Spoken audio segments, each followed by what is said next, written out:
Good afternoon, everyone, and thank you for joining today's webinar for National Apprenticeship Week 2022, all about the future of apprenticeships in construction and the construction route review. Today's presentation will be led by ECA's Director of Workforce and Public Affairs, Andrew Eldred. Andrew is joined today by Jill Nicholls, Head of Construction and Transport at the Institute for Apprenticeships and Technical Education. In just a moment, I'll hand over to Andrew and let him introduce Jill in today's topic in a bit more detail. But before I do that, I'd just like to remind you that you can use the question mark button that should now be on your screen at any time during today's presentation to ask our panel a question about today's discussion. And we've set some time aside at the end of today's webinar to answer as many of those as possible. This webinar is being recorded and the full replay will be available on ECA's YouTube channel. That's at youtube.com/ECA Live. That's where we also host replays from the entire ECA webinar series, covering all kinds of industry-specific technical and business topics. So do check that out if you get a moment. And with that said, I hope you enjoy today's session. And over to you, Andrew. Yes, thank you, Omar, and welcome everybody to this special National Apprenticeship Week event.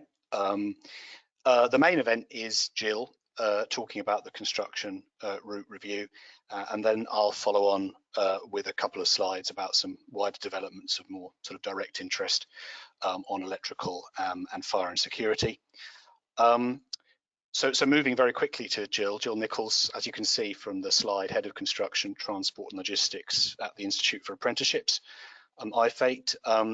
Give you a little bit of background to Jill. She's been working with IfATE for the last 4.5 years. But for me, the sort of interesting thing about Jill is how varied her previous background is. If you look at her on LinkedIn, which I did this morning, as you'd imagine, it's a very diverse story, really, with spells in education, spells in government, and also spells in business. So that doesn't come as a surprise to me, having dealt with Jill over the last couple of years, because I think she brings a sort of a breadth and a depth of understanding, and also a breadth of sympathy as well, which makes her a very sort of positive person for industry to engage with. So enough from me about Jill. You really need to hear from Jill herself now, so I'll hand over to you now, Jill. Thank you, Andrew. I don't know how to respond to that, but yes, quite a varied career. And I was an engineer, designing PCBs in my time as well. So yes, I'm not your traditional civil servant.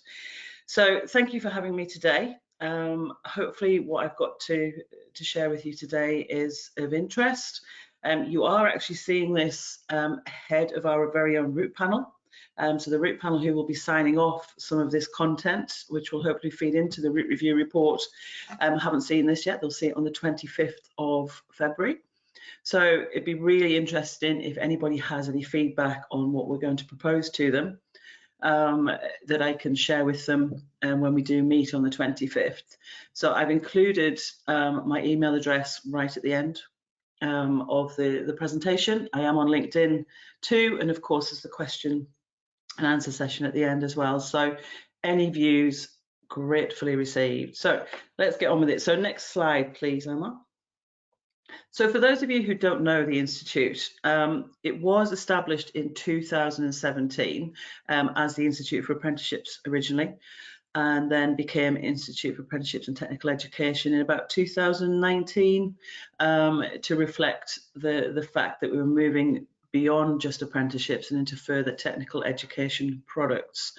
We are sponsored by the Department for Education. We're a non-departmental public body, and therefore we are tasked by the Secretary of State to achieve certain things every year, and we receive a letter from him, and we deliver against that, and we're constantly checked by our DFE colleagues as to our progress on those things. So we are responsible for new occupational standards, including making recommendations to the Secretary of State, although he has delegated that to the Minister, on funding levels for apprenticeship standards. We oversee EPA and EQA, so endpoint assessment and external quality assurance. And we are obviously now also working on the development and approval of other technical products, which are known as T-levels and HTQs, or higher technical qualifications. We are truly employer-led. Everything we do is instructed by employers, checked by employers, approved by employers.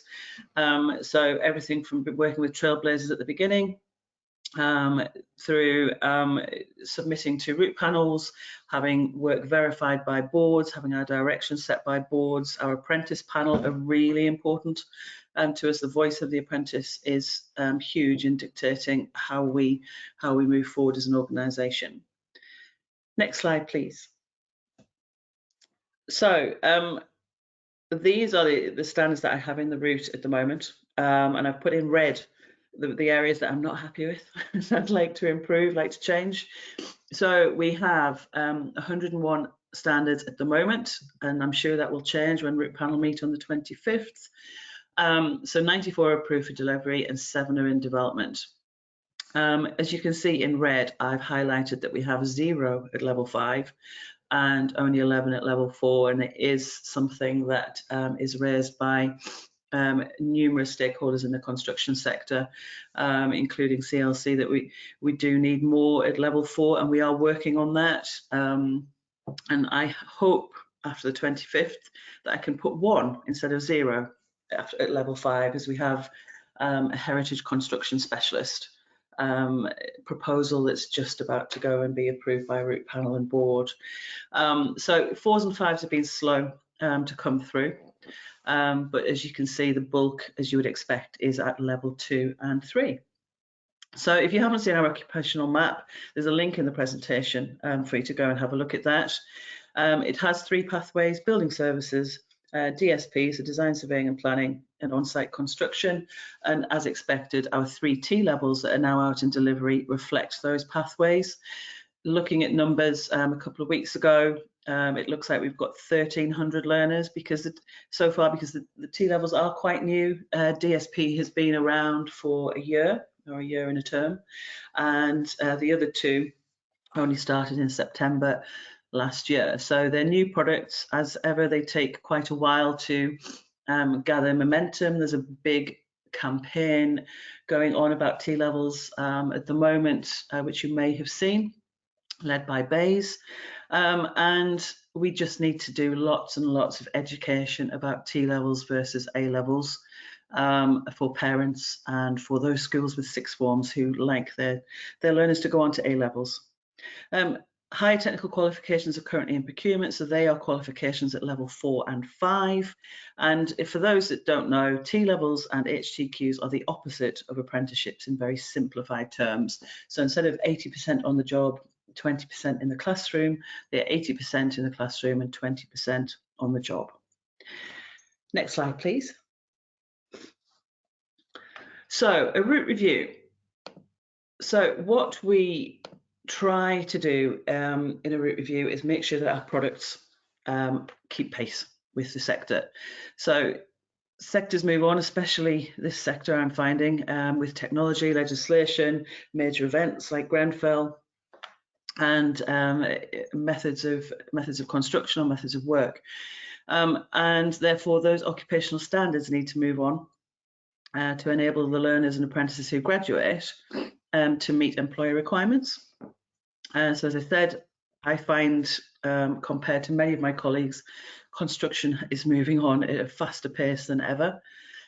So we need to review our routes regularly and make sure that the products within them remain future-proof, and that's obviously apprenticeships, but of course apprenticeships are based on occupational standards, and those occupational standards also underpin the T-level content and the HTQ content. So if we make changes to our apprenticeships, we make changes to our other products as well if they are associated. So we do this by reviewing the occupational map. So you may have seen and may have participated in the consultation that we had in November last year to check that the occupational map is right. So that is in terms of the occupations that are listed on there. Are there any missing? Any that are now redundant? Any that would work better as core and options, so should be merged? And any that should be split out, perhaps that are core and options at the minute but aren't working. So we went out and asked lots of questions around that, and I'll show you later in the presentation the findings. Principles and characteristics, so these are the things that we expect every apprenticeship or every occupational standard to be based on. So again, I'll share those with you in a moment.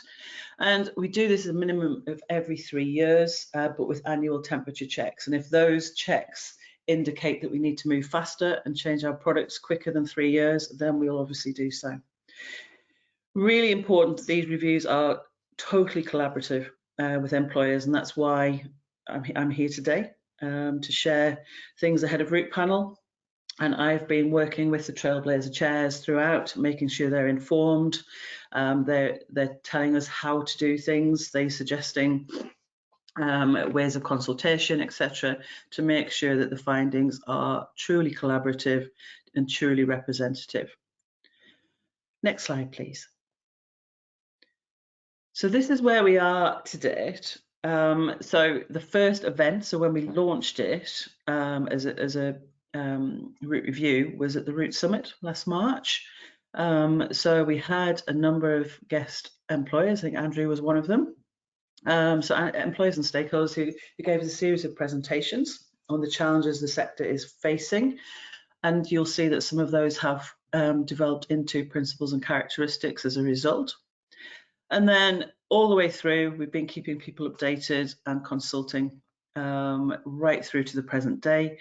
And that will lead us to the root panel meeting, where we will take our findings on the map and on the principles and characteristics and ask them to help us decide which ones we're taking forward, which ones we aren't, and why not if we aren't, so that we can then move forward to produce the root review report. Next slide, please. So the next few slides come with a health warning in that they haven't been signed off. So please don't take these as read as are going to appear in the final report. They need to be signed off. Certainly the Trailblazer chairs have signed them off and made some changes when we met last Tuesday. And I would expect the root panel will do as well. But these are the findings from probably qualitative and quantitative information that we've been researching. So we've been talking to a lot of people in the sector. We've been reading a lot, and everything seems to direct us towards these principles and characteristics. So I don't think it'll surprise you that building safety is right at the top.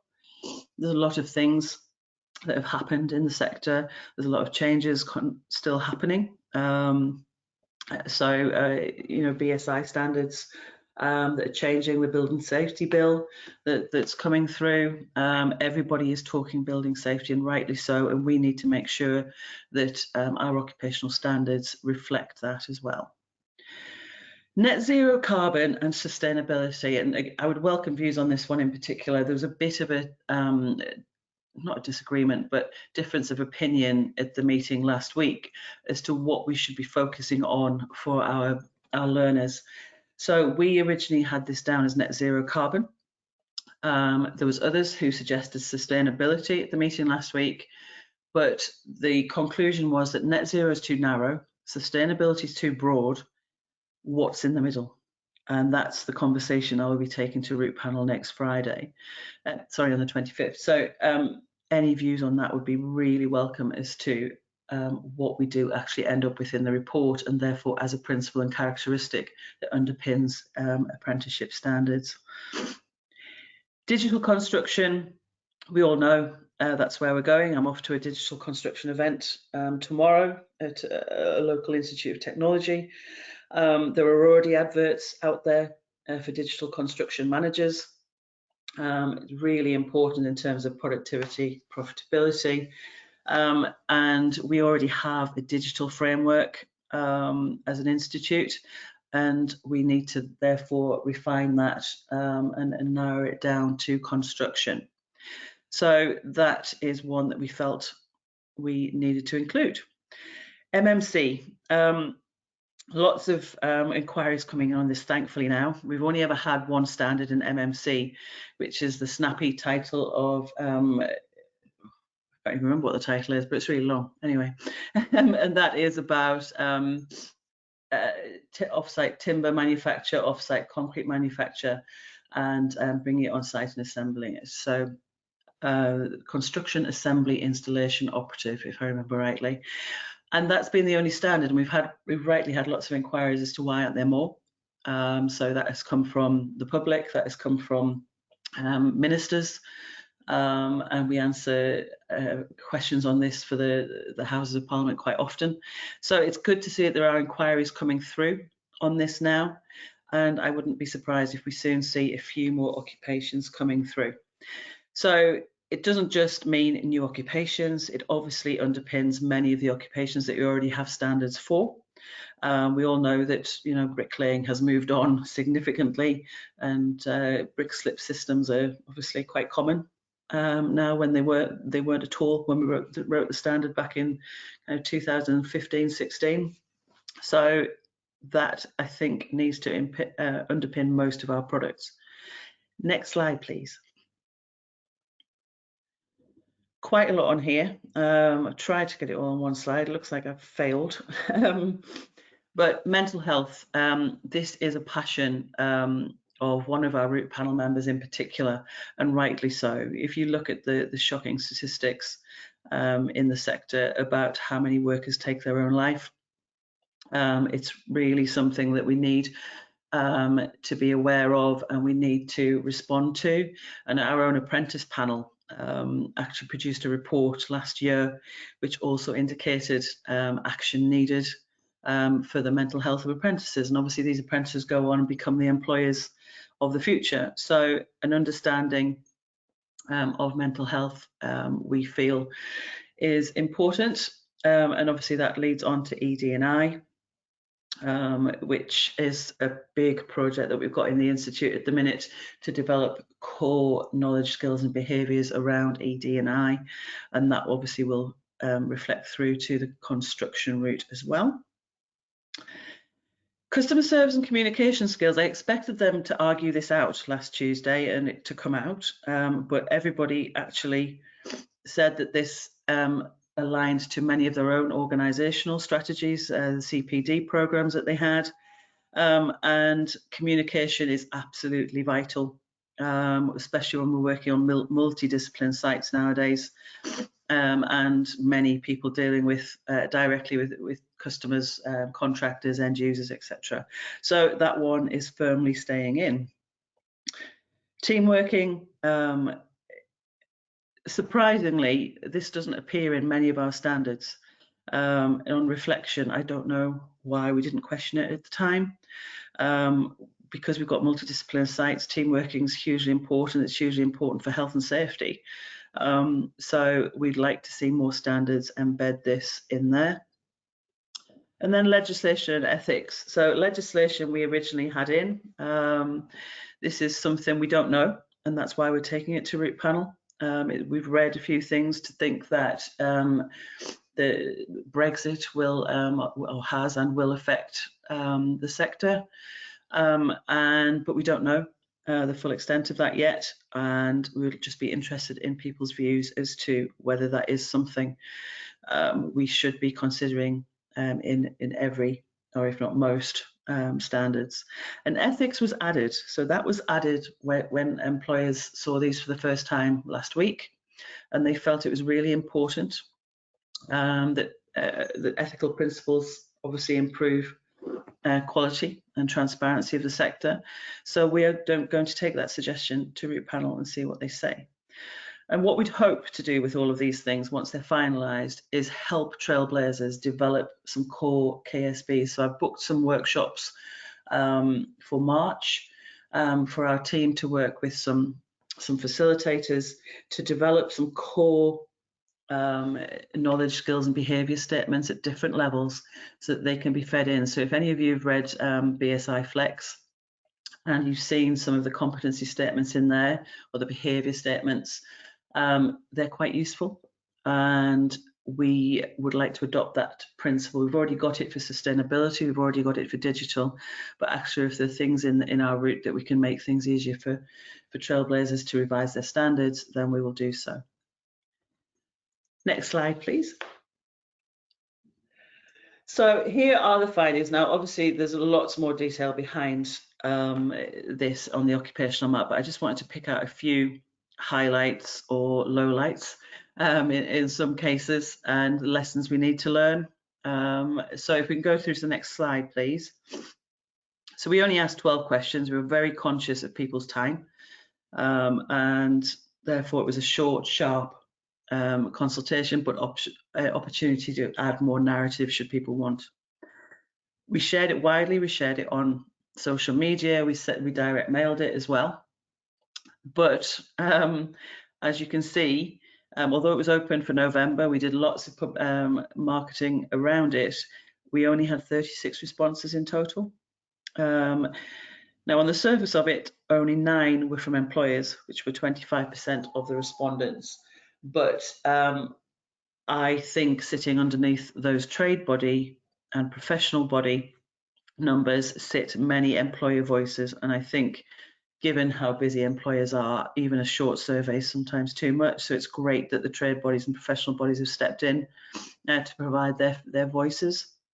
So we just need to make root panel aware of that. So some of the decisions they're going to make are on quite a small number. And I'm trying to glean from trade bodies and professional bodies I know at the moment to see how many voices they represented, so we can give that information to root panel. Okay, next slide, please. So I've copied these verbatim. Some of them make sense to me, some of them don't. But these are some of the new occupations that people suggested needed to appear on the map. So senior CAD engineer, a level 6 mechanical and electrical engineer, MMC, and the person just put unsure of specific occupations, but I think we can work that one out. Quite a lot about retrofit, and that is something we're struggling to develop at the moment. We have got a trailblazer for a retrofit coordinator, but they have struggled to define actually what the competencies of the retrofit coordinator is. They've been working on it for a good few months now. So we need to do something to start to move that along. So if anybody has some great ideas, we'd be really pleased to hear them. Planning, power support operative, I haven't heard of that. So if anybody on this call was the person who wrote that, it'd be great to hear from you. More multi-trades. That is an interesting concept. I recognise why it's needed. I totally understand why it's needed. But the definition of occupational standards up until this date is full occupational competence. So when we start to talk about multi-trade, would you ever be fully competent in every trade? How long would the apprenticeship be if that's the case? So that we need to do quite a lot of talking around that subject, but totally understand why it's needed. And lots of calls for dry lining. So that's definitely something we will be taking forward. Next slide, please. So just quickly, last couple of slides, just to share with you what happens next and how we're going to implement the recommendations. So next slide. So as I've mentioned several times, I know, root panels on the 25th will then give, they would get the papers tomorrow. They then have the meeting on the 25th to discuss it, and comments, if not received beforehand, to come back to us by the 7th. That's the same for principles and characteristics and the map findings. And we will work through their comments to form a final report over the period of March. I'm hoping to publish the report on the 31st of March. That's an ambitious target because I just have that year in my head from when we originally launched this. I think it might slip through to April. I don't think this is going to be an easy resolution when it comes to specifically the map side of things. But I am really aiming for the end of March if I possibly can. And I put a little note on there about case studies. We want to include case studies in the review report, and I'd really like them to sit under the principles and characteristics of the themes of those. And I don't, we've got lots of case studies as the Institute already, but I'm always keen to hear from others who have different stories, different routes to where they've got to before, or some of those unheard occupations that we don't often talk about. So if anybody's got any case studies they would like us to consider for the route review report, we really, really welcome. Next slide, please, which I think is the final one. So this is how we'll implement it. So all new standards and revisions to the current standards, and obviously the revisions are the majority of our work now, need to reflect those principles and characteristics. So we will be working with all of the trailblazers over the next months and couple of years to make those revisions and make sure that all of these recommendations are reflected. We will do as much of the work as we possibly can. The early days of Trailblazers wasn't easy. It did take a long time to get through the process. We're far slicker because we have refined our processes more. We've taken out quite a few of the hurdles. And therefore, we would like these to really take on average 8 months, but ideally 6 months, so that we can get these learners on program or on the right program quite quickly. But obviously it has to be at employers' pace, and at the minute the sector is under pressure. They've got far more important things to do in many people's eyes than revise a standard. So that's the ambition, but really listening to employers' voice on that one. I've mentioned the workshops already about aligning the common KSBs. When there's new occupations suggested, we have to have employers. We can't write them. We're not technical experts at all. We need trailblazer groups. And if there's some new occupations that the route panel agree to on the 25th, then we will need to go out and find some trailblazer members. So look out for those calls from us. And then obviously, as I mentioned right at the beginning, anything we change on the apprenticeship suite affects other products. So certainly on the electrical route, that's what obviously sits in the building services, engineering, T level, for example. So we need to be really, really careful about what we change and making sure that we give enough notice period so that the T level curriculum can be changed. So final slide, nothing really to say. There's a call, there's various calls to action there. So please get involved in a Trailblazer if you can. It doesn't have to be new ones. There's lots that need to be revised, and the Trailblazer members have, moved on, retired, etc. So always looking for new Trailblazer members. Please respond to consultations. Every occupational standard that gets presented to us goes out to consultation, so your views are welcome on that. If you want more information, we have a mailing list. I've already asked you for case studies, and if there's any other feedback on anything that we do or anything that we have as a product, please let me know, and there's my email. So thank you for your time, thank you for listening, and I'll hand back to Andrew now.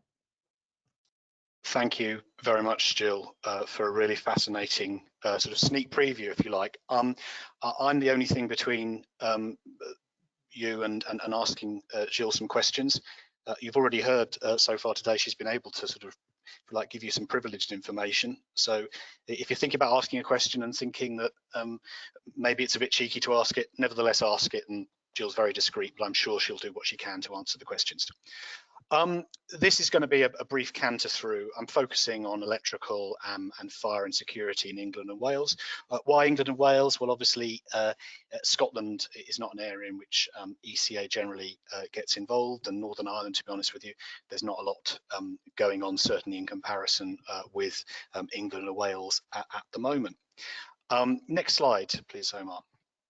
So, I mean, just to put some of all of this in context, as far as apprenticeships are concerned, electrical, fire and security, these are quite significant sectors. You'll see there a link and a screenshot from the TESP dashboard, which was published a couple of weeks ago, TESP being the Electro-Technical Skills Partnership, 26,000 plus apprentices, electrical apprentices around the country. And I think Jill mentioned 1,300 T levels. I think around a third of those are electrical as well. So there's no shortage of opportunities. I think there should be more opportunities because the demand for apprenticeships in our sector is in fact much higher, but we are a significant user of the apprenticeship system.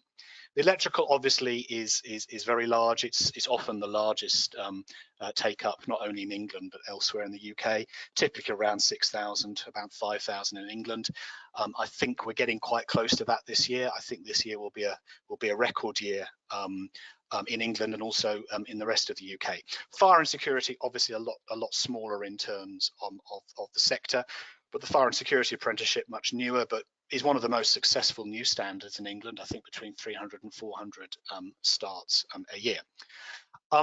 The reason I wanted to talk about Wales is a very similar process to the process that Jill has described for England is coming to a conclusion now in Wales. So I just wanted to make reference to that.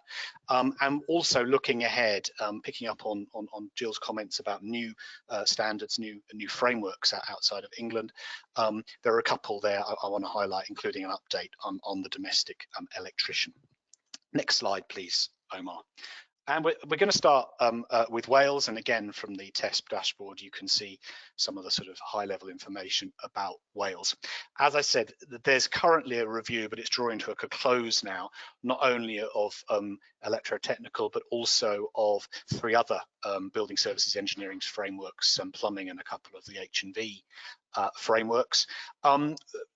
Like IfATE, I think we've got a very good relationship with the Welsh Government. The Welsh Government are very willing to engage with ourselves and other trade bodies, which is good to see. The public consultation on the new apprenticeship framework in Wales closed a week or so ago, and BSE Skills, who are a joint venture involving Select and SNPF up in Scotland and BESA, they're preparing their report for the Welsh Government as we speak. I mean, ECA heavily involved in that process. We've also, with our members in Wales, been heavily involved in the development of the level 3 qualification, which is going to be underlying that apprenticeship. And that, with the new apprenticeship framework, will be launching in Wales this autumn. So all good there, and I think one of the main things that we wanted to secure in Wales was confirmation that the AM2 is going to be part of the apprenticeship and is going to be funded as part of the apprenticeship in Wales, and that is indeed the case. Next slide, Omar. Switching to fire and security, every part of the United Kingdom now has a specialist fire and security apprenticeship, with the exception of Wales. Again, ECA and FSA have engaged early on with the Welsh Government last year, and gave our view that there is a demand for a specialist apprenticeship in Wales. And quite rightly, the Welsh Government said, well, could you demonstrate that demand to us? So in the last couple of months, we've run a survey. And you'll see on your slide there a couple of the answers to the questions we asked in the survey. And effectively, the result of the survey was really confirmation of a very high level of interest in a specialist apprenticeship. We got 65 responses, which is pretty good going. And as you see from question 13, just over 70% of companies, including some companies who already employ apprentices, albeit electrical apprentices in Wales, 70+% said if we had a specialist apprenticeship, we'd end up employing more apprentices than we do now. And then the obvious next question, question 14, well, how many? And you'll see there a good mix of some saying more than one, some saying 1 apprentice a year, and others saying 1 apprentice every 2 or 3 years. And that really reflects the different sizes of the companies and the different degree to which they're involved in that part of the industry. But overall, of those 65 companies, they were themselves pledging around 60 opportunities a year, which again isn't bad going for a specialist sector. And one would hope that could be magnified up once you took into account, of course, all of the companies that didn't take part in the survey. So we'll be taking those results back to the Welsh Government in the next month or so with some of our members from Wales, and hopefully try to make progress on that soon. Next slide, please, Omar. Switching to England and to the construction route review that Jill's been providing you with an overview about. Time frame, I mean, we on both the electrical and on the fire and security side, we're tied to the time frame that Jill has set out. So really sort of kicking off March, April time, around 6 months, although open-ended. But I don't think there's any point in faffing about. It's important to have a proper process to be effective. On the electrical side, we do have an employer group in order to comply with the current requirements around trailblazer groups. Arguably, it does need a bit of enhancing, so that will be getting underway. Also, there will be a role for the electrotechnical skills partnership, really as a sort of a funnel for ideas, for consulting on those ideas and feeding back to IfATE and to the employer group. Similarly, on the fire and security side, I mean, the fire and security side, the fire and security apprenticeship is a lot more recent. I'm not entirely sure that there'll be quite the level of changes there to be proposed than with the electrical, but there is a strong employer group there, and I would envisage that them undertaking a lot of that industry consultation alongside any consultation that IfATE undertakes. In terms of just comments on those principles and characteristics, I mean, it's good to see those listed by Jill, and I think a lot of them echo very strongly with us, both ECA, FSA, and our members. Clearly, building safety is very important, and both ECA and FSA have been heavily involved in the work of Working Group 2. Around sector-specific competence frameworks for building safety. And indeed, my colleague, Mike Smith, the ECA Technical Director and principal sort of contact for FSA on the staff side, he was heavily involved in the development of BSI Flex 8670. So that's good to see. Net zero digital MMC. I mean, the reality is that the electrical apprenticeship, when it became a standard in 2015, I think it was not really that much different from the preceding framework. There wasn't a lot of change made at that point. There is significant change, we believe, that needs to be made to accommodate more of these technologies at a fairly basic level. And certainly from the surveys that we've done, the Skills for Climate survey that ECA ran a year or so ago, that's certainly a priority. And of course, Luke Osborne, one of the technical advisors working for ECA, has been heavily involved in inputting through the Green Apprenticeships Advisory Panel that reports in to IfATE.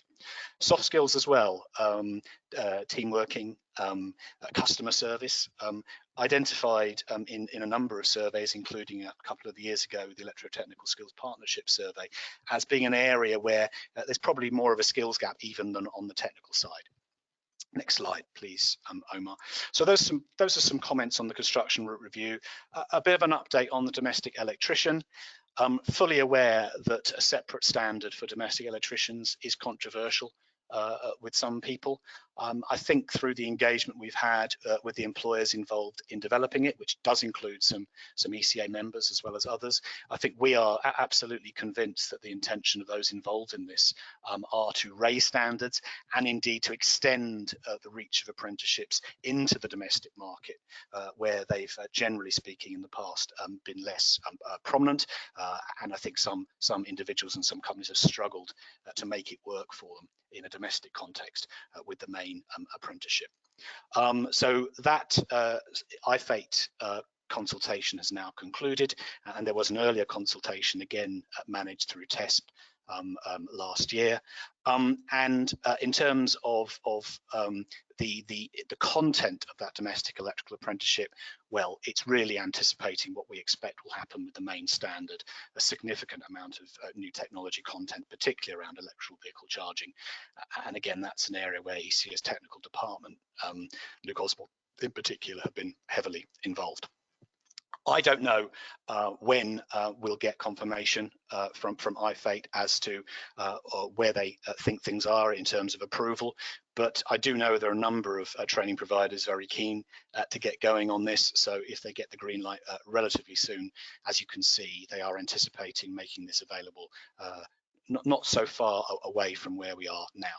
And at the same time, and this is important in the domestic market, where there are a lot of experienced people who don't have qualifications or don't have qualifications at this level, there is, again, waiting in the wings an experienced worker assessment route, which will be very beneficial for that sort of legacy population.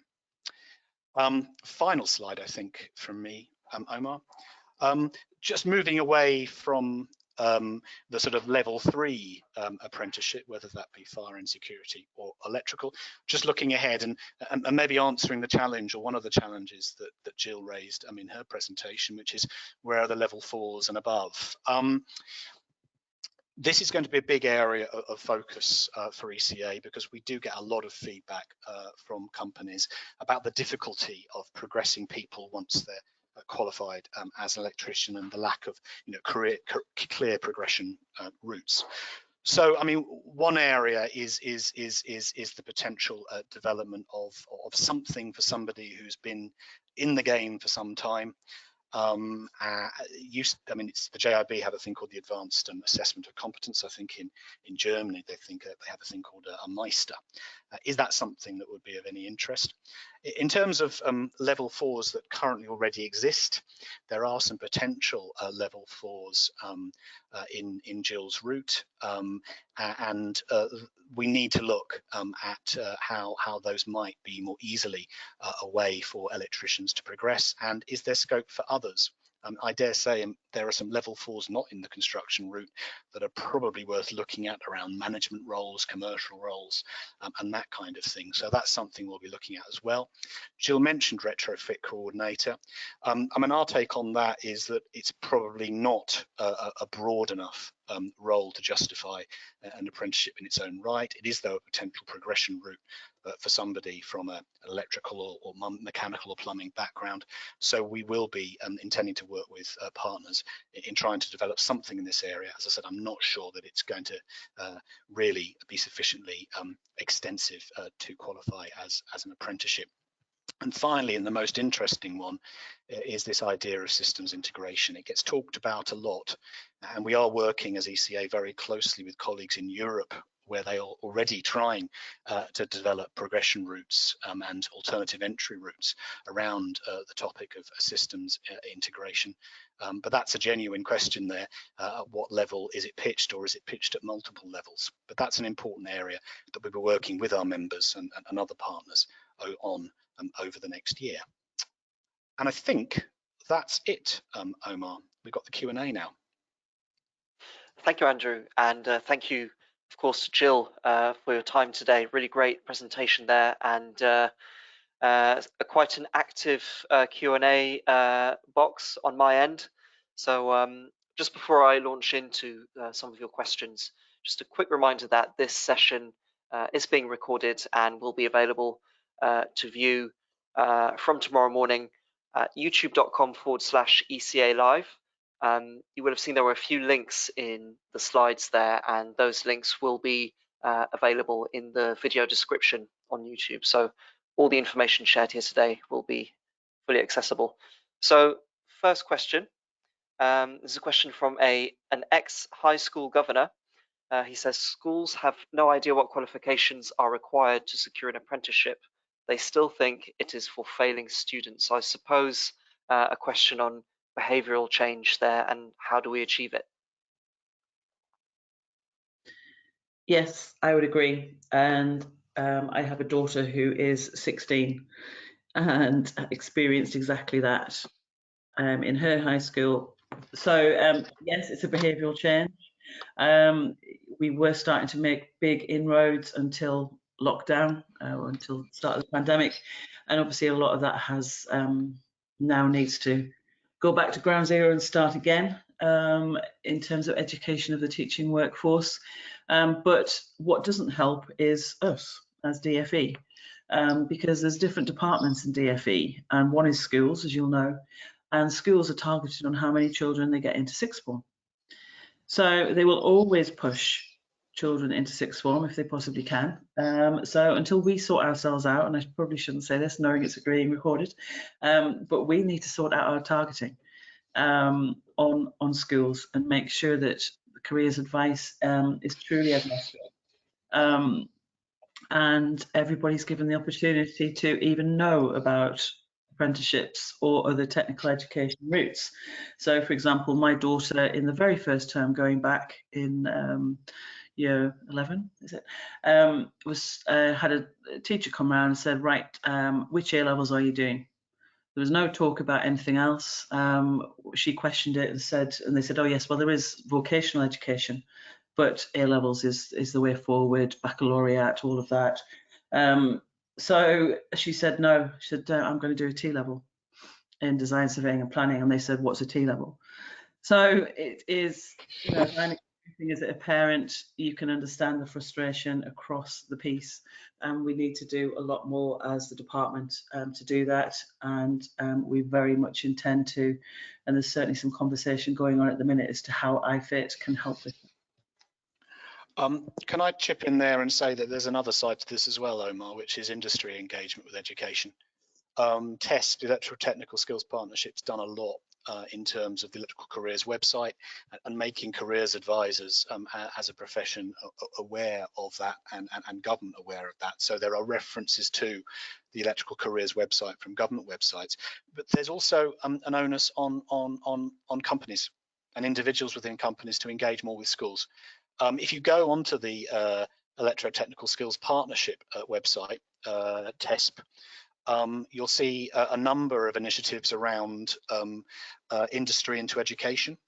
And that's really looking for people, ECA members, and also others as well, to sign up to a number of possible things. There's a partnership with the Career and Enterprise Company for people who want to be enterprise advisors, which is one of the ways of industry engaging with schools.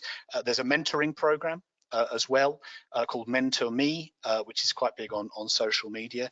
And recently, TESP have launched a STEM ambassador program. It's part of the wider STEM ambassador program, but obviously keen for as many people from the electrical and the fire and security and the broader electrotechnical world to engage with that. They're all there.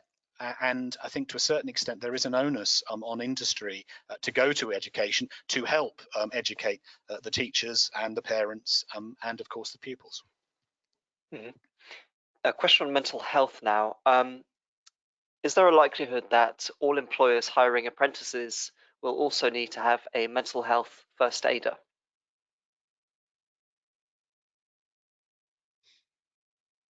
Andrew, do you want to take that? Yeah, I mean, I think it would be a good idea. And I do in part of my role, I am involved with an apprenticeship training provider, and issues of safeguarding, issues of mental health, issues of fairness, inclusion, and respect. They are all very important, and it's you need to create the right working environment. And although electrically and on fire security we do pretty well in terms of completion rates, it is there is a transition, and there can be a bit of a shock moving from a school environment to a work environment and all the sort of extra demands and pressures and change that brings. And so I would say that's a good idea, but also I would suggest that employers need to look at the broader working environment as well. And that's certainly an area where ECA can help in terms of advising and some of the processes and procedures that you can put in place. So moving from mental health to net zero, this person asks, considering the principles and characteristics around net zero and sustainability, how does the work of the Green Apprenticeship Advisory Panel fit into that and fit into labelling standards as green? Yeah, that's mine. So our gap, as those who may have investigated what they're about on our website, have analysed every single standard. And we are currently in the process of sending out letters to every trailblazer affected by that. The construction letters are going out this week, I understand, and 65 of the standards in the route have been identified by GAP as needing improvements to make them acceptable in their definition, and supporting that letter is lots of supporting guidance and reasoning as to why they've come to the conclusions that they have. So GAP definitely have a view on how apprenticeships can be greener, and you'll see that on our website some of the apprenticeships have a green flag or green leaf next to them already, but we've got a lot more work to do. The GAP, we think, is a task and finish group for now. They have done a significant piece of work for us and the subgroups. We now need to operationalise their recommendations, and we will be reporting back to them when we've done that as to feedback from trailblazers, because obviously this is not you must do this, no argument. This is a conversational piece now with each trailblazer to say, this is what our GAP thinks. What do you think? And once changes, if they're agreed, are known, then we will come up with a path of least resistance to be able to implement them into the standards and try and align them with any naturally happening revisions. So we're not going to say make the amends for the GAP first and then further down the line make your wider revision. But yeah, so a lot of it has come from GAP, but I think the construction sector already knew. So they were probably aligned, but certainly before GAP made their recommendations, we had a presentation on net zero at the Root Summit last March, and obviously before that many things were happening. So yeah, it's just an alignment of thought all at the same time. Very convenient. Yeah, and just to add, Omar, I mean, again, obviously Luke Osborne, just to name check Luke. Luke's played a big role on the GAP, and I think from an ECA point of view, what we welcome is the recognition that net zero and these other areas are areas that can and should be incorporated into existing occupations. I dare say there will be some new occupations, particularly at a higher level, which could potentially provide progression routes in low carbon, but by and large, certainly on the electrical side, and I would say on the plumbing and mechanical side as well, there's no sort of rocket science to this, and the people best placed to install these new technologies are people who've got that broad skill set, that broad knowledge, that systems understanding. I'm very wary of anyone going down the road of electrical vehicle charging installers, heat pump installers, and actually, just linking back to one of the other things that Jill mentioned sustainability. Sustainability, a very wide concept. Environmental sustainability is one thing, but economic sustainability is another. And history, I think, tells us that if you do develop qualifications or apprenticeships which are very narrowly based, those actually aren't economically sustainable because they are not sustainable in the labour market. People cannot get steady employment doing those jobs. And so I think it's important that we maintain the breadth of skill and knowledge that we have in our sector. And quite frankly, looking at the broader construction sector, I think they could do with a bit more of that as well. So a question now about the domestic electrician framework. Will there be a specific ECS or other card that qualified domestic electricians will need to get? The person asking this question says this could become a grey area for some smaller employers looking for electricians. Well, I mean, my understanding, and this is a second-hand understanding because I'm part of the employer group that's developed this, although there have been ECA members involved, is that that's certainly the aspiration of the employer group. Again, ECS hasn't been asked to develop anything as yet, but that will at some point come to them, I would imagine, if Jill and her colleagues give the green light to the domestic standard. In terms of demand for the cards, that's going to be driven by the market, isn't it? That will be driven by the market. the domestic, we talk about a domestic market, but which domestic market? You've got the large scale domestic market, social housing organisations, new build housing, and so on, and then you've got the the person wanting an electrician to come and rewire their kitchen or something like that. So there's a broad range there. I think, as with the current arrangement, where obviously for a construction site, it's pretty much a requirement. It will be for those market players to determine. In terms of any ambiguity, I think one of the benefits of the domestic standard is that it very clearly defines the demarcation between the domestic standard and the main standard. I think that gives us greater clarity than we would otherwise have. So hopefully in one way or another that answers the question. Thanks, Andrew. And we've got one here more about the kind of, I suppose, quality of the delivery of apprenticeships. The question is, how are we going to ensure that the quality of tuition and assessment is maintained, as this has been poor during COVID, leaving some apprentices struggling?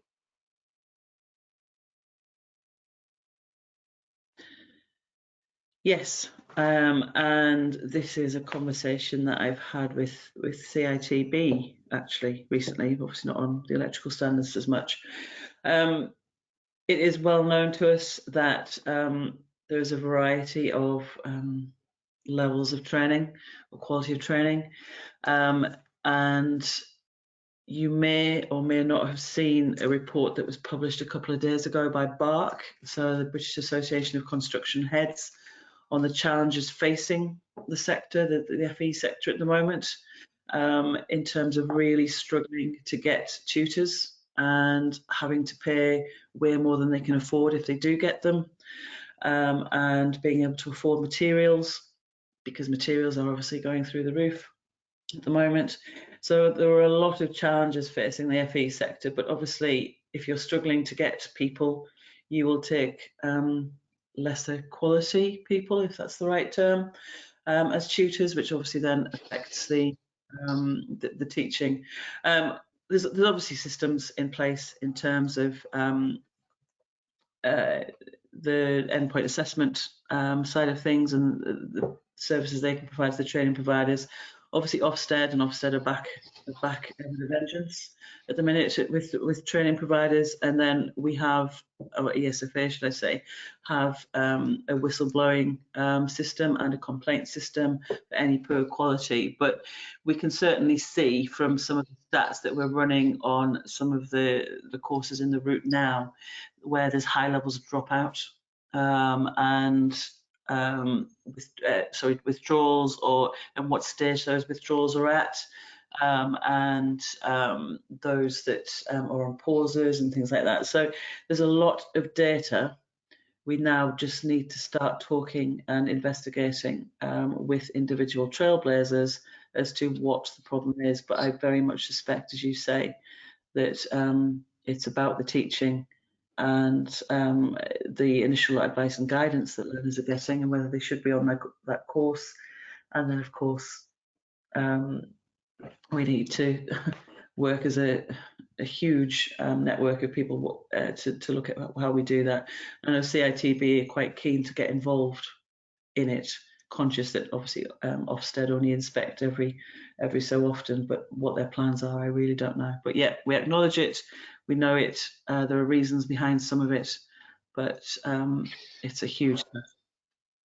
Yeah, just to chip in the competence work that I'm involved in at the moment, off the back of Grenfell Tower, we're busy on the one hand working with different sectors to develop a competence framework, but the capacity for the further education system and other parts of the training system to support that is an underlying theme everywhere. So there has to be a dialogue between industry and government about that, yes, it's a big issue. I mean, clearly nobody necessarily goes into further education to make a fortune, just like nobody goes into working for a trade association to make a fortune. But people do it because there's a vocation there. But we do need to address in some way the gap between you know, the sort of package that people can command in industry and what is available to them in further education. That's something that clearly needs attention. But you know, colleges to a certain extent and other training providers are not free agents in this. They rely on government for funding. Yeah. Thanks, Andrew. Thanks, Jill, as well. It's just gone past 4 o'clock. We will wrap up the session there for today. Final thank you to our presenters, Jill and Andrew, and also to our audience. It's been really great seeing the numbers today. And just a note on National Apprenticeship Week, ECA are putting out a whole range of expert blogs, videos, and other bits of content. So do keep an eye on our websites over the course of this week. One of those blogs, of course, was written by Jill on the future of construction apprenticeships. And just before we sign off, if you are right now watching this on YouTube, watching the replay, and you have any questions that we haven't covered today, please email them to publicaffairs@eca.co.uk, and I'll do my very best to get those answered for you. Thank you, everyone, and I hope you have a great rest of your day.